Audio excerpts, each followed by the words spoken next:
I love the idea of being able to change more lives than what I can, and just with my own hands and with my own town. It all starts with like really investing in your team and having the team members feel like they are also appreciated and really feel valued. Our mission is to inspire hope through reviving smiles, through compassionate care rooted in faith and excellence. Really being able to empower my staff, my team, and see their lives also be changed. And it's like that mission statement is not just for our patients, like that's also for our staff. I think everyone needs to have a mission, because like you're gonna have the low days and the high days, and like you always have to have a constant, right? And so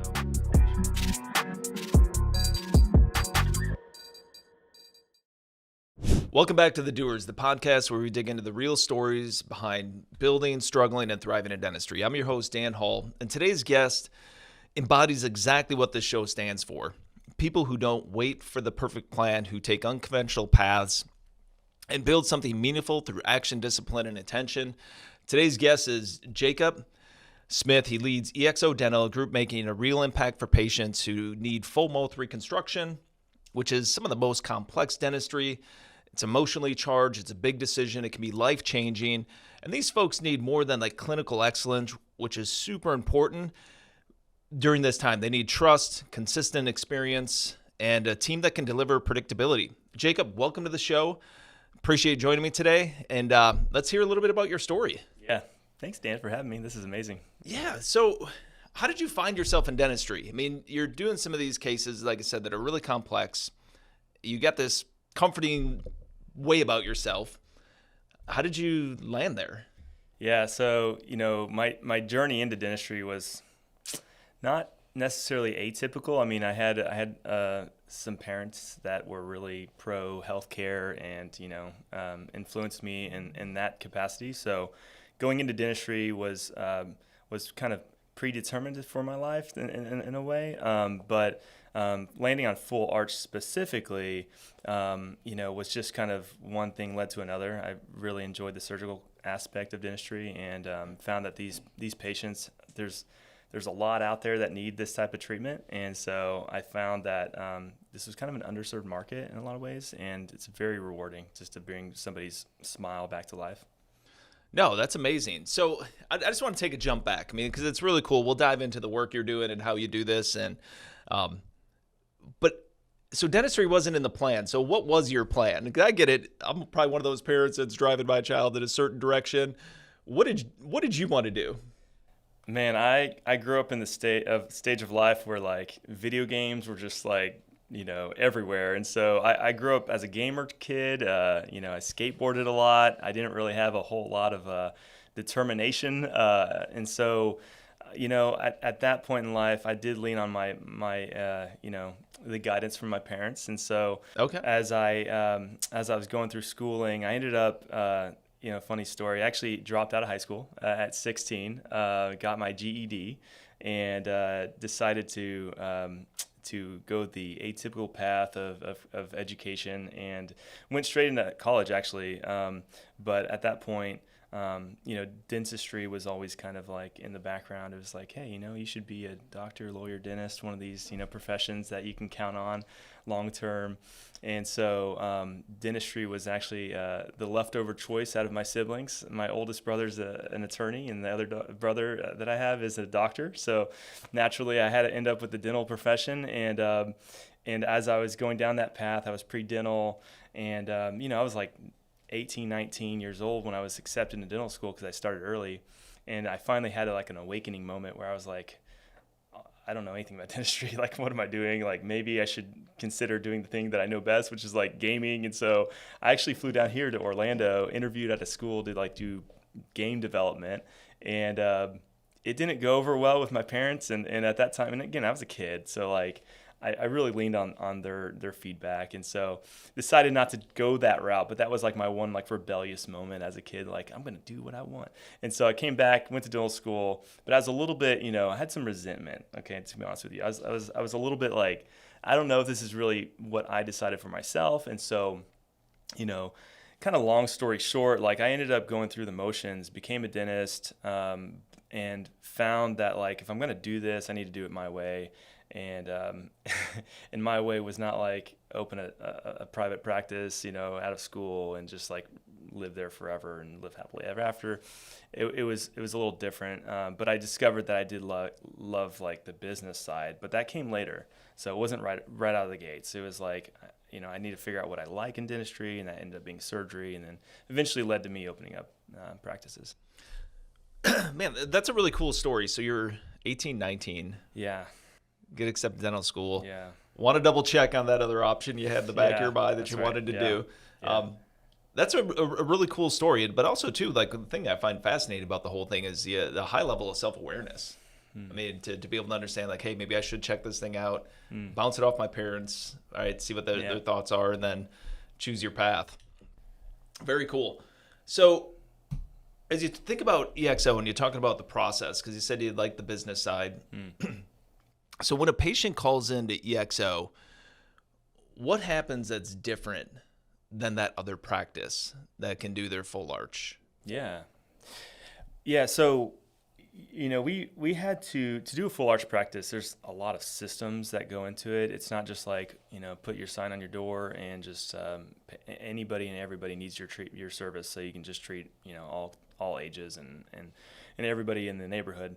So there's a lot of strategy that goes into like bringing the right person in the door and creating that experience that is warm and welcoming, because a lot of our patients, they're at a rough point in life and they need some type of experience or hope that can get them to move forward with treatment, because they've procrastinated a lot. And so our typical patient hasn't been to a dentist in 10, 15, 20 years or maybe ever. And a lot of them are rooted in like previous poor experiences at other dentist offices. And so it's our job to communicate with them effectively and also let them know this is a safe place, safe environment. And so when they first contact our office, typically it's from some type of online marketing platform, right? Because we have to get in front of them. And, they answer some questions, make sure that they're a good fit just from the treatment standpoint of what we offer. And, by the time they get on the phone with somebody, we actually, we have what we call patient advocates. They're working remotely. They're not in the office. They're not distracted from, all the other busyness that's going on in the office. So when they answer the calls, like they can give them their full undivided attention. And so these patients are getting somebody that's, able to educate them on the front end, make sure this is a good fit. Again, we're like constantly verifying, like, is this a good fit for you as a patient for this practice? And so, but we educate, and we just talk them through the process. And so by the time they arrive at the office, they're already at a different level of confidence in what we're offering and who we are as a company. And we just kind of, we literally just got a review yesterday that was like, they mentioned like 5 or 6 people's names by name. That was like, great experience. I got to meet, this person who answered the phone. Like they knew everybody by name. It was really cool, like to like see that like we actually are making an impact from like the phone to the front desk to the treatment coordinator that sees the patient at the beginning, and then to the doctor, of course. And so, there's a relationship that's being built, each step of the way. That's remarkable. So you removed them from the practice so they can focus solely on that patient who's calling in at a time when they're probably super vulnerable, right? Probably took a lot to make that phone call. Yeah. They're not distracted. I'm always curious. I poll people when I speak on like, how often do you train your team? Like, what does that look like? I mean, is this an ongoing thing? Are you training them super often or? Yeah, there is a constant collaboration, calibration that's occurring in our practices to make sure that, it's one thing to have one team, right? And having multiple teams in different states, like that's a whole nother thing, right? So education on the front end, we try to onboard our team members with, abundant resources and somebody that's going to walk them through each step of the way. But I really invest in my team members. Like pretty much any position in my company has the basically we will bring them to conferences. We will give them whatever they need to be successful. Well, this is where this came from. You and I were talking at the conference. Yeah. We were both just at, and you did have your whole team there to get training on how to. That's right. Yeah, I had sharpen their skills. A good number of people we brought at that last conference. We had 10 people with us. And so it's a heavy investment, and it's hard because, in an era where I feel like, turnover is not just at our offices, but just like anywhere, and especially dentistry. I feel like it's just a hard environment to, keep people from an early stage in life, because you get dental assistants that are like, Sure. Teenagers sometimes, and just keeping them on the team, like really developing it into a career for them. And so yeah, I mean, we find that it's better to invest in our people, and hopefully that clicks. And if they don't stay forever, then at least, hopefully they've taken something out, and they will always remember that, Exo Dental provided them with, a good foundation, right?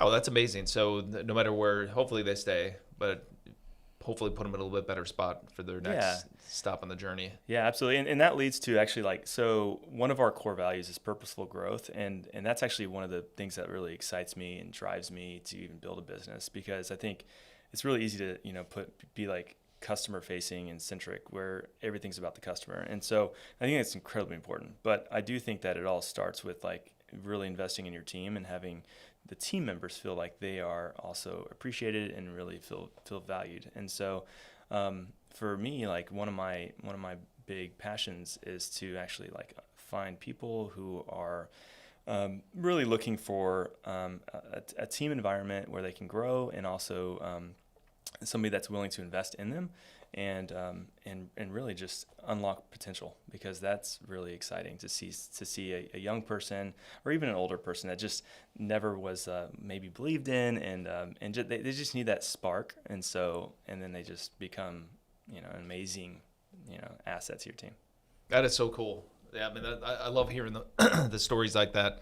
I had a question about that at our company event recently. Is how do you know when you're working for somebody that is giving you that opportunity? Mm-hmm. And you just kind of like checked most of the boxes I told people to look for, right? It's going to be indicators that they're making that investment in you. So good for you on doing that and building up your team and to support your business and your patients. I want to shift gears for 1 second, because we got the people portion covered, kind of what that experience looks like when they first come into your practice and when the phone rings. Let's talk about tech that sticks.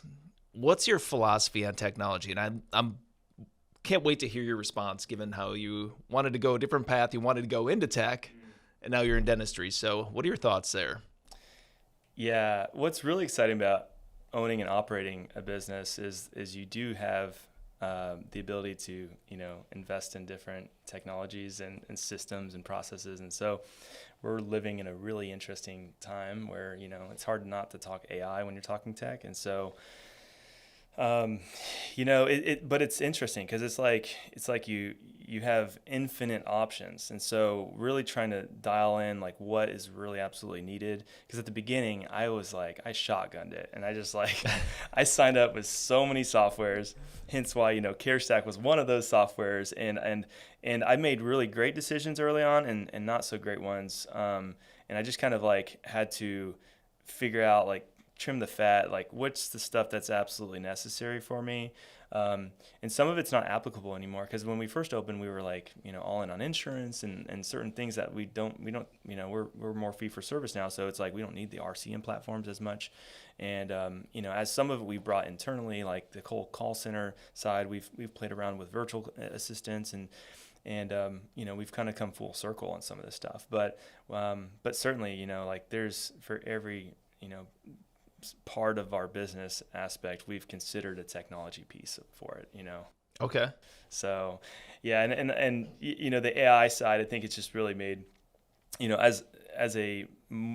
pretty much primarily business now. I mean, I see patients one day a week here and there, but I'm really like dabbling in like all things AI, because it's just like, it's made my life more efficient at home, whether it be like, I don't know, organizing my inbox, or like, drafting, meeting agendas, or whatever, it might be. It's been a really amazing tool. I love to use the phrase augmentation, right? Like, Yeah. we're just augmenting some intelligence here, Right. helping people be a little bit more efficient. Mm-hmm. It's great that you, might not be great if you rewind the clock and think about yourself shotgunning it, Mm-hmm. to use your terminology there. But at least you were willing to try some stuff and see what would stick, Mm-hmm. and then go back and eliminate. Great process there. So I want to shift gears, just go over to like you as a person, go through a rapid fire, just see what kind of makes you tick. So is there a particular book that helped shape you in any of your, whether it's business or back in your skateboarding days, whatever it may have been? Yeah, so I'm much more a podcaster, but I also do audiobooks. And well, let me start by saying the book that shaped me the most is the Bible. It's a historical book that you might have heard of. And so we're a faith-based organization, so everything that we try to we're very purpose-driven, and I use that as kind of like my guiding light. And so that's been obviously the most impactful for me. But from like a business, personal kind of approach, I think the E-Myth book was really fascinating for me, and it's basically just like a story about why not everybody is meant to be an entrepreneur. You take the professional side of your work and you try to turn it into something that's scalable, and it's like understanding that that's not really how it works all the time. And so that was really, I read that actually after I started opening my business. I was like, I'm kind of late for this, but it still was like, oh man, this could have been used earlier. That was good. That was a good book. But I also am notorious for like starting books and like not finishing them. So like I've started you should do a book club. Lots of books. And I could like, it's funny, like the book Extreme Ownership is one of those that I've like partly read or listened to, and like I pretend like I know the whole book because I'm like, yeah, extreme ownership, and like I understand the concept, I think. But so I definitely I've been influenced by a lot of books, but yeah, I would say those are two that just to make a quarter or halfway through. Yeah. Hey, I don't know. Some of them. Maybe my wife gives me a hard time. She's like, "Why do you have all these books with like a bookmark halfway through?" There was this app that I had downloaded that was like a book summary app, and it was like, and I used to commute to work like an hour every day, and during that time I was like, well, I just want to finish a book during every commute, and so like it would take a whole book and like consolidate it down to like 10-15 minutes, and I'd listen to it like on like 2x, so it was like super fast. And so I think that it's funny, like now when I think back like about books I've read, I'm like, did I do a summary on it, or did I actually read the whole thing? But I still got like, I extracted all the juicy stuff out of them. So yeah, you're getting the pearls that you need. Right, that's the important stuff. Pearls. Yeah. So let's go back to your meetings, because you do a lot of coaching. What's a meeting that you've eliminated and that was your best decision to eliminate? So, meetings. I am at that point where I'm still dialing in this process. Like as I leave the office and the clinical aspect, and I just focus more on my I guess leadership team. I'm not in the office, so I can't see what's happening on a day-to-day level. So like I need like meetings, but I also don't want to have meetings with like every individual. So I kind of like am still in that process where I'm forming meetings between people in the office and my leadership team, and then having them kind of like deliver that feedback to me. And so I don't have like a perfect meeting schedule yet. I mean, we have meetings with our providers, where I meet with all the doctors once a week. We have meetings where the doctors are meeting with assistants. We have meetings where the front office is meeting with their managers on site. We have meetings where like I'm meeting with leadership team. I have an HR meeting. So, but I think more importantly is like not which meetings to eliminate, but just like what to eliminate in those meetings, because those meetings can turn into like, it's like supposed to be a 15-minute check-in, and it's like, it turns into a lot of other stuff. And it's like, well, wow, do I need to have multiple meetings with the same person every week? And it's like, well, that's not really efficient either. So yeah, I think we're still dialing that in, man. It's communication is the key to running a successful organization, right? And so I'm at that point where I'm still kind of like adding. I'm like, do I need another meeting for this? You might have to find that book summary out there. Like, yeah, where's that meeting book at? So, I have one question here. When you look at Exo and what you've built here and where you're at with it, what are you most proud of when you think of this journey? Yeah, I do really love, being able to treat patients on a mass level. Like I love the idea of being able to change more lives than what I can, and just with my own hands and with my own town and city. And so being able to empower a team to do treatment and drive our mission and vision, which our mission is to inspire hope through reviving smiles, through compassionate care, rooted in faith and excellence. So like that's our mission, and I think we do a good job of embodying that as a team. But I think just basically, treating more people on and these, again, like I mentioned before, like these patients, they need some comprehensive care, right? And it's really life-changing for them. And but also just like really being able to empower my staff, my team, and see their lives also be changed. And it's like that mission statement. It's not just for our patients. Like that's also for our staff. Maybe not the reviving smiles through dentistry, but just like basically sparking joy and hope in their lives through finding a team that cares. Love the mission. I mean, I feel like when you take an approach like that, the success, whether it's measured in money or locations or whatever you're going to measure it on, is going to kind of follow. Yeah. If you're focused on the principal goal there in your mission. Yeah, and I think everyone needs to have a mission, because like just going through the motions every day, it's really hard to just find your, where's your North Star, and like why are you doing what you're doing? Because you're gonna have the low days and the high days, and like you always have to have a constant, right? And so the mission and the vision and the winning statement, we even have one of those, is like really what kind of helps us kind of recalibrate whenever we're feeling off. Well, thanks for sharing, and thanks for being on the show as well too. I feel like you really embody the Doers philosophy there of just grinding away, building a business, uplifting people, and learning from it, right? You're pulling lessons learned out of it, which is great. Thank you all for listening today. This is a great episode with Jacob from Exo. How would they reach out to you if anybody wants to get a pearl of wisdom from one of your multiple portions of a book, or how you're running your business? Sure. Yeah, absolutely. So you can contact me, smith@exodental.com. Okay. That's pretty straightforward. My phone number is 573-380-8867. I'm super open. You can text me. Wow. Call me too. Okay. Just like that. Just Very like cool. that. I'm Well, an open book. If you like this, tune in. We'll have some great episodes coming up as well too. But again, thanks again, Jacob, for being on the show. Appreciate it. Until next time, keep doing the work, everybody.